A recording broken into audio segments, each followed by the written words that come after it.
Welcome to বাঙালির রান্নাঘর। কেমন আছো সবাই? আশা করি খুব ভালোই আছো। আজকে আমি বানিয়ে দেখাবো মুগ ডালের কচুরি। আর শীতকাল তো চলে এসেছে, আর শীতকাল মানেই তো বাঙালির ভুরিভোজ। তাই চলো বেশি দেরি না করে চটপট করে রেসিপিটা দেখে নিই। মুগ ডালটাকে আমি ওভারনাইট ভিজিয়ে রেখেছি, তোমরা চাইলে 2-3 ঘন্টা আগেও ভিজিয়ে রাখতে পারো।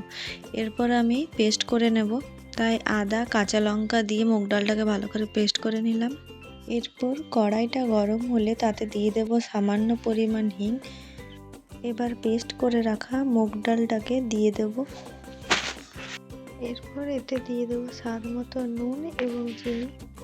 তারপর নুন আর চিনিটাকে এর মধ্যে ভালো করে মিক্স করে নেব।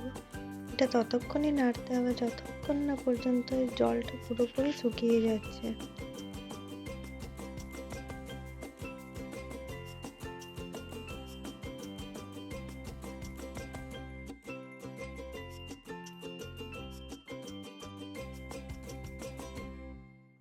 পুরটা যতক্ষণে রেডি হচ্ছে ততক্ষণ আমি ময়দাটাকে মেখে নেব। তাই এখানে তেল আর নুন দিয়েছি, আর এবারে একটু একটু করে জল দিয়ে সেটা ভালোভাবে মাখিয়ে নিচ্ছি।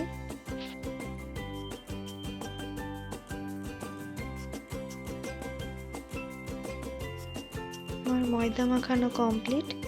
এবারে এটা থেকে ছোট ছোট করে ডো করে নেব।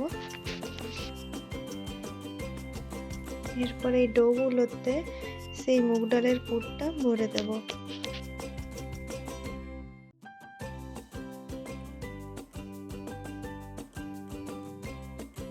আবার কড়াইতে তেল দিয়ে নিলাম। এরপর একে একে কচুরিগুলো বেলে নেব এবং ছেঁকে নেব, তাহলে রেডি হয়ে গেল আমাদের মুগ ডালের কচুরি।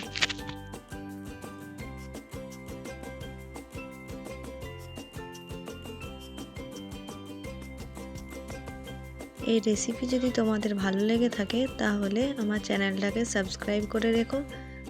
এরপর দেখা হবে নতুন আরেকটা রেসিপি নিয়ে। ততক্ষণের জন্য সবাই ভালো থাকুন, সুস্থ থাকুন।